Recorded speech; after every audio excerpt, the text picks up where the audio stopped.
asalaamaaleykum nuyu naa leen ñëwaat naa tey pour ñu def beneen thème comme niñ ko baaxoo di def toutes les semaines wala tous les 15 jours j'ai l'habitude de venir pour qu'on fasse un thème. On développe ensemble un thème concernant la vie courante, la vie de tous les jours, votre vie, ma vie, la vie de tout un chacun. maa ngi jéggalu nag des fois si ñàkk respecté programme vidéo yi des fois rek comprendre leen mu tuuti rek, c'est le travail qui fait que j'ai pas souvent le temps et les coachings aussi font que j'ai pas souvent le temps de faire des vidéos, mais xam leen ni que man ak yéen ñoo far bu leen ma meree. Donc tey moom thème bi ma bëgg ñu waxtaanee mooy thème bi lëmbe réew mi, thème bi jaxase xale yu jigéen yi, thème bi nga xam ne tiital na xale yu góor yi aussi mooy lan mooy mariage star yi ñuy gis fan yi yëpp ñi nga xam ne dañ leen di indil ay warugaru ay dizaine de millions ay vingtaine de millions xale yu jigéen yëpp bëgg si aussi ku nekk yaa ngi bëgg tey ji am jëkkër mu indil la ay dizaine de millions vingtaine de millions comme may bu njëkk. Donc tey nag loolu la ñuy waxtaanee. Voilà, donc avant ñuy xuus si thème bi, d'abord je vais me présenter. C'est votre sœur, votre amie Fabi Ndiaye. Je suis présente sur les réseaux sociaux depuis un moment. Je suis sénégalaise vivant au Sénégal et particulièrement à Dakar. Donc, je développe des thèmes concernant la vie courante, la vie de tous les jours, votre vie, ma vie, la vie de tout un chacun. Moi, li ñuy dundee rek au quotidien. Voilà, notre quotidien, le quotidien de tout le monde. Et en particulier, je suis coach de vie, coach en relation amoureuse, coach en développement personnel. Donc, si vous avez des problèmes qui vous hantent, des problèmes d'ordre sentimental, que ça concerne votre ménage, yow ak sa jëkkër, yow ak say belle famille, ton quotidien, voilà, ce que tu vis dans ton ménage, que tu n'as personne à qui en parler. Donc, tu peux me contacter sur WhatsApp ou vous pouvez me contacter sur WhatsApp au 77 510 52 25. Je rappelle que je suis au Sénégal, l'indicatif c'est plus 221. Et je tiens à vous rappeler aussi que le coaching privé, il est payant. Donc voilà, il ne peut pas être gratuit parce que je prends de mon temps pour vous écouter, vous donner des solutions par rapport à vos problèmes, des solutions personnalisées. Vous pouvez aussi regarder les autres vidéos que je fais sur ma chaîne YouTube qui est Fabi Ndiaye, Fabi espace NJIE. Donc, j'ai développé différents thèmes, mais comme je l'ai dit, si vous voulez un accompagnement personnalisé, un coaching personnalisé, ou que vous voulez me poser des questions concernant votre cas, un cas spécifique. Donc, voilà, les coachings, ils sont là, ils sont payants. Donc, et que mes prix sont très abordables par rapport aux autres coachs. Donc, n'hésitez pas à prendre un rendez-vous avec moi sur WhatsApp, bien sûr. Voilà. Donc, le thème dont on va parler aujourd'hui, c'est est-ce qu'on doit se marier juste pour la dot qu'on nous apporte ou parce que la personne nous donne des millions ou pas? Donc, est-ce que c'est alal la wala warugar bu bëri wala tamit xale jigéen yi dañu war a sëy juste pour de l'argent ou bien sëy te yàlla tax. Donc c'est ça le thème dont on va parler aujourd'hui parce que gis nañ ni que fan yi aussi mariage star yi lëmbe na réew mi, jaxase na xelu xale jigéen yi, tiital na góor ñi ba tey ji góor bu si amul ay millions sax yow yóbbul warugar sa copine instant bi defe naa di nga waajaat sa mariage parce que on est en train de faire la promotion du mariage à hauteur de dizaines de millions maanaam daal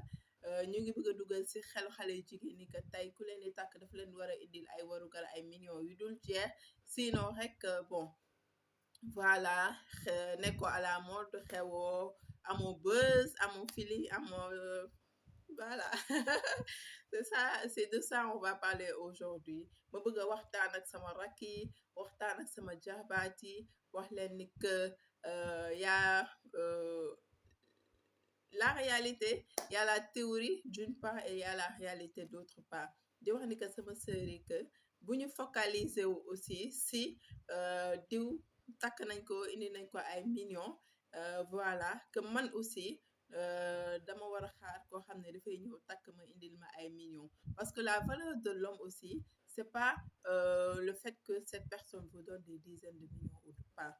ñëpp bëgg a xaalis ku sañoon tey ñu takk la indil la waxu ko ay dizaines de millions nga def sa xew bu rëy invité ku la neex ah nit ñi ñëw nga baax 5 bâches tante 5 tantes def sa réception bu grandiose tu prends les meilleurs traiteurs du monde mais aussi il faut ñu xam aussi c'est quoi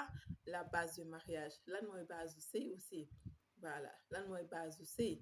waaw ñu bañ a di def suñu xel ni que dañu war a jiital intérêt ci mariage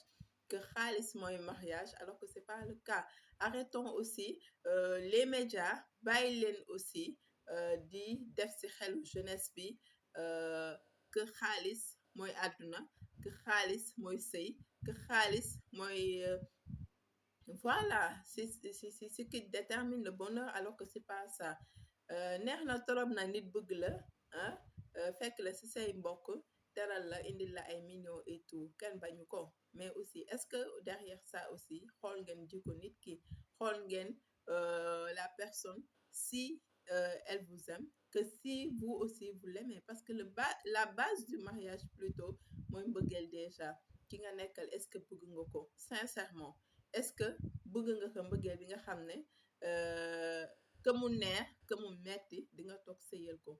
parce que c'est ça le mariage boo leen gisee sëyu star yu bëri je dis pas que tous les mariages yi nga xam ne dañ leen indi ay waruga ay millions que day tas rapidement mais quand tu prends 90% de ces mariages là ça dure pas mariage yi ngeen fii indi gis ni en général que xaalis bu bëri lal ko warugar yi bëri et tout malheureusement c'est des mariages qui ne durent pas c'est des mariages qui durent ay quelques semaines quelques mois en général hein luy indi loolu rek mooy que les gens se marient souvent par intérêt duñu xool mbëggeel bi est-ce que j'aime la personne est-ce que nit ki mën naa ko muñal parce que nit ki aussi boo ko bëggul doo ko muñal c'est vrai cérémonie mariage bi et tout c'est bien le folklore c'est bien mais après la cérémonie et tout il faut savoir qu'il y a la réalité nit ki nga xam ne yéen a naka bokk benn kër naka bokk benn lal ah muy neex muy naqari vous devez rester ensemble est-ce que toi si tu n'aimes pas sincèrement cette personne est-ce que yow di nga mën a toog sëyal kër ça c'est le problème même s'il a beaucoup d'argent même si jënd na la ay oto même si jënd na lii il faut savoir que ça c'est pas la réalité loolu du réalité jeunesse bi xale yu jigéen ñi privilégié leen ngeen nekkal ki leen bëgg même s'il n'a pas beaucoup de moyens xam ne ni que borom karaw bu ñuul ñàkkul dara si vous l'aimez sincèrement et que cet homme aussi que votre copain vous aime sincèrement je me dis que si vous avez le minimum vous pouvez vous marier n'attendez pas à ce que nit ki mu leen di indil ay warugaru ay dizaines de millions sëy bu la gën a barkeel mooy sëy bu ñu takkee avec le moins d'argent possible nañu fàttali suñu sœur yi que sëy du warugar bi mooy déterminer sëy bi takk nañ fi sëy yu bari tey ba ay ministre ay président de la république juddu si te mën nañ ne ñoo ñu indil lu ñu leen sax mais bu njëkk peut-être warugar bi rek lañ leen indil te warugar li ñu jàpp ni que warugar bëriwul avec moins de 10 000 francs avec moins de 25 000 francs warugar souvent genre mën na même bañ a dépasser 50 000 francs voilà can bi je veux dire mën a bañ a dépasser 50 000 francs et tey boo xoolee sëy yooyu yëpp mooy sëy yi nga xam ne mooy ëpp barke sëy yi nga xam ne kilifa yu bari si la ñu juddu voilà donc si nit ñi jigéen ñi yalaay waxal surtout day leen sëy ak nit ndax ay jikkoom ndax yor na xol bu rafet ndax nit ki am na yërmande si jigéen ndax nit ki mun na teral jigéen teral ne veut pas encore dire que nit ki yor na ay millions wala il a un gros salaire ou pas mais que en fonction de ses moyens ah mu ngi koy bokk ak yow nit mën na fayeku un salaire de 100 000 francs 150 000 francs ah teral la yor la sagal la di la defal loo xam ne peut-être sa beneen moroomu jeeg mi ngi ak jëkkëram muy fayeeku 1 million wala plus te yow li ngay sañse ah yow mi si sa jëkkër di fayeeku 150 000 francs wala 200 000 francs keneen sa moromu jeeg bi nga xam ne jëkkëram mi ngi fay ko 1 million wala poussière mais yow sa jëkkër li mu lay defal kooku jëkkëram defalu ko donc tabe ak baax c'est pas en fonction de nit ki lu muy gagner c'est pas en fonction de nit ki xaalis bu mu am mais nit ki mën na am xaalis te fekk yéenewu la te fekk buggu la te fekk amul sa yërmande donc ça n'a pas de sens xale yu jigéen ñi xool leen bu baax ci li ngeen dugg parce que encore une fois c'est pas l'argent qui fera votre bonheur bu leen def seen choix de copain sur le fait que nit ki am na xaalis mi ngi dawal oto bu rafet wala dëkk na ci kër bu rafet ah wala en général les hommes quand vous ne galérez pas avec eux ils ne vous considèrent pas des fois parce que dañuy jàpp ni que oui ils ont une bonne situation ils ont bien réussi vous n'étiez pas là.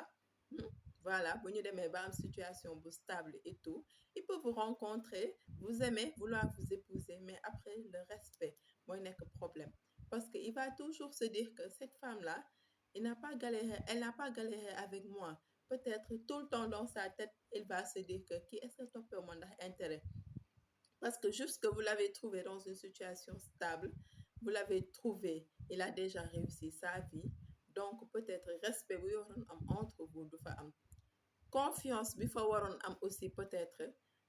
du fa am à 100% parce que tout le temps il va se dire dans sa tête qui est-ce que toppewuma par intérêt et c'est le problème de beaucoup de couples aujourd'hui moo tax mariage yi souvent les mariages des hommes riches en général ça ne dure pas parce que l'homme n'a pas confiance peut-être dina gis nit jigéen ki elle est belle elle est raffinée et tout mu takk ko après day dem ba ci biir il a toujours des doutes kii ndax topp ma ndax intérêt ndax elle n'en veut pas seulement à mon argent moo tax si vous avez un copain vraiment qui se bat ah waxuma leen na ngeen dem seet ki nga xam ne liggéeyu jàpp ci dara vous dites que vous allez vous marier avec cette personne non nit ki tamit booy dugg da ngay dugg ci une personne qui a de l'ambition une personne bi nga xam ne xam nga ne kii d'ici 5 ans ou 10 ans il va devenir quelqu'un aussi et que cette personne en retour mu nekk nit ko xam ne aussi am na kóllëre parce que bëri na fi jigéen yi nga xam ne tey aussi ils ont souffert avec leurs hommes bi ñuy marié wu ak seen jëkkër peut-être ils n'avaient rien seen jëkkër dem ba am alal ah commencé di leen maltraiter commencé di leen humilier commencé di leen xeeb juste parce qu'ils ont réussi maintenant ñuy xeeb seen jabar bi nga xam ne elle a galéré avec lui et ça c'est pas normal ni da ngay am kóllëre am reconnaissance aussi si nit waaw ça veut pas dire aussi ñun jigéen bu ñu def suñu bopp aussi que quand on galère avec un homme il ne doit en aucun cas bu demee ba am jabar ba am alal warul dem takk keneen si il en a le droit nañ ko def suñu xel il en a le droit même si on galère avec lui bu ko neexee bu ko yàlla mayee wërsëg mu dem takki keneen mais juste l'essentiel en est que ce qui est important mooy même bu demee am beneen jabar aussi nañu teg suñu place nañu respecter nañu teral ah nañu valoriser ñu xam ne que il nous met à notre place c'est ça l'essentiel mais ça veut pas dire que nit ki nga galérer ak moom ne veut pas dire que bu demee ba am alal il ne doit pas épouser une autre femme juste parce qu'on a galéré avec lui si c'est un musulman il a droit à 4 femmes mën a dem takk ñaareel ñetteel wala ñeenteel donc ça veut pas dire pour autant que dafa trahir aaw bi wala leneen non je suis désolée ce qui est important et ce qui est essentiel mooy qu'il continue à nous respecter qu'il continue à nous mettre à notre place d'épouse ah jox ñu cër jox ñu suñu gëdd respecter ñu et nous faire respecter c'est ça l'essentiel voilà que bu ñu galérer ak nit ki et après mu jàppee ñu morceau serpillère bu demee ba am alal bàyyi ñu fa dem ànd ak yeneen jigéen takk yeneen jabar abandonné ñu non loolu du kóllëre du aussi nit ku baax aussi waru mën a comporter woo noonu c'est pour cela aussi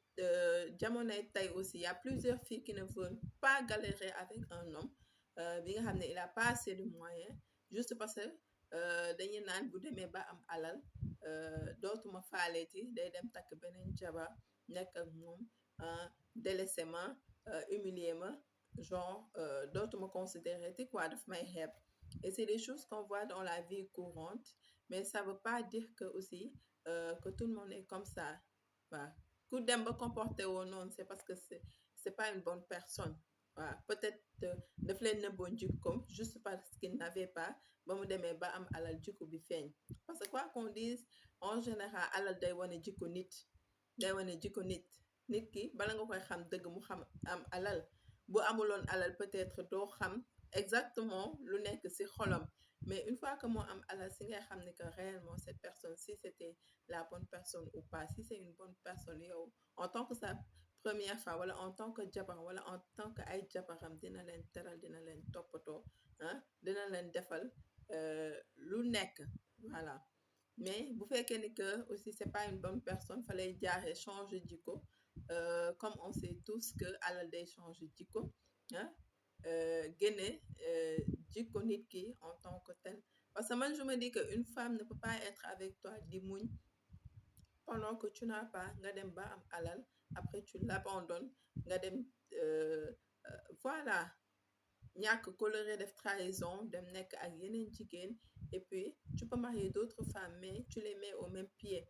ñoom ñëpp nga yemale leen ku ci nekk nga jox ko gëddam jox ko respect voilà yemaleen dina nga bañ a jàng ci kenn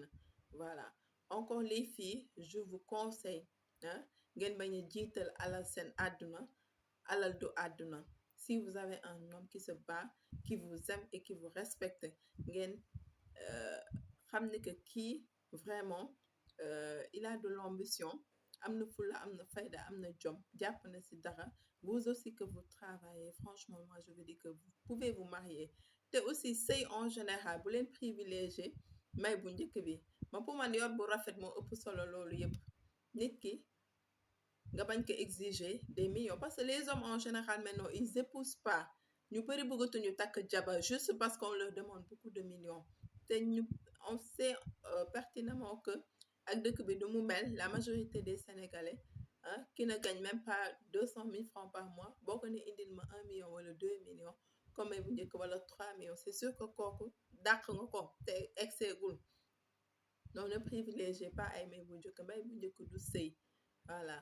can takk na sëy can yàgg na takk sëy mu doon ay sëy yu barkel ay ministre juddu si ay président juddu si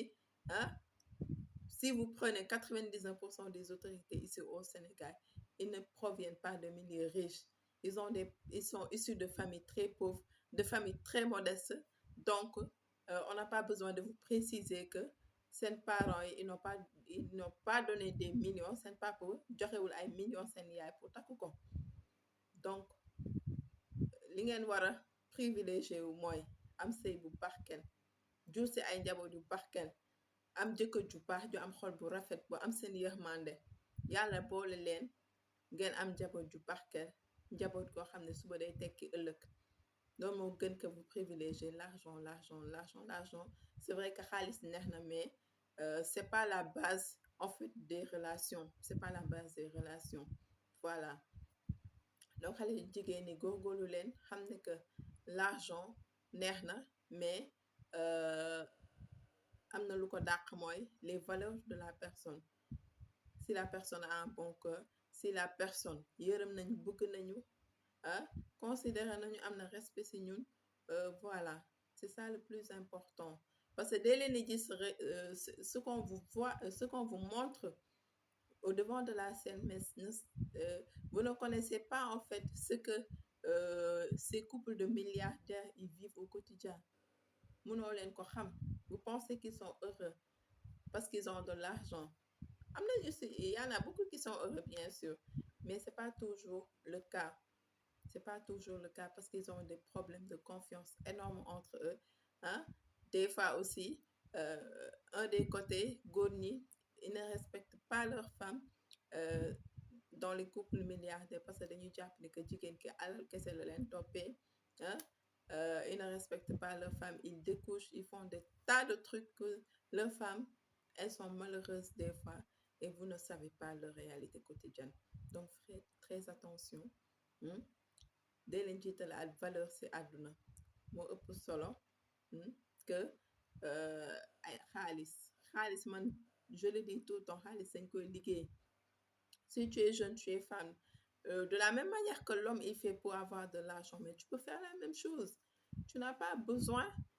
tout le temps nga toog naan nuy dama war a am jëkkër ju am xaalis oui pour qu'il fasse ça et moi pour mu teral ma teral sama njaboot. Mais toi aussi la femme tu dois travailler nga amal sa bopp boo ko defee ah tu vas pas te focaliser sur le fait que damay am jëkkër ju am xaalis bu bëri alal bu ma toppatoo bu ma jëndal kër wala bu ma jëndal oto yow si boo gëmee sa bopp tu peux te dire que yow kër boobu wala oto boobu mën nga ko jëndal sa bopp donc ne te dis pas toujours que c'est l'homme qui doit réaliser mes rêves loolu ñàkk am confiance ci sa bopp la xeeb sa bopp la et tout neex na nga am jëkkër mu lay defal loolu ak loolu parce que ñun jigéen loolu mooy suñu tiitër ñu am jëkkër muy sagal ñu ah ñu sol yére ñu ne ah lii de sama jëkkër moo ma ko may moo ma ko jëndal ah nga gaaree oto nga ne ah lii de sama jëkkër moo ma ko may mais aussi qu'il en a les moyens bu amul moyen c'est pas pour autant que tu vas te dire que kii du nit ku baax wala kii voilà nattale nit ñi ci seen jikko ci seeni valeur ci seen comportement c'est mieux que nga dugg ci benn mariage oui il a de l'argent il a la ça et en général mën na nekk sax quelqu'un qui fait des magouilles qui n'a pas une vie bien rangée nga dugg ci après tu te rends compte que c'était pas tout rose comme tu le pensais donc mooy loolu yéen jigéen ñi Sénégal continuez à être avec vos copains même s'ils n'ont pas beaucoup de moyens bu leen bëggee takk can rek ça suffit ngeen ñaan yàlla mu yor leen yor bu rafet que ensemble avec le temps borom karaw bu ñuul ñàkkul dara avec le temps yàlla dina leen ubbil buntu wërsëg et doylu leen n'enviez pas ces personnes peut-être qu'on montre sur la toile vous pensez que tout est rose dans leur vie alors que c'est pas le cas donc je vous dis à très bientôt pour un autre thème je m'en arrête là donc je vous invite à vous abonner à la page Route YouTube Faby Ndiaye à aimer et liker les vidéos, à les partager et à vous abonner, cliquer sur la cloche de notification pour que à chaque fois que je publie une nouvelle vidéo, que vous serez la première à le voir ou le premier à le voir. Ciao, ciao, à très bientôt, Inch'Allah.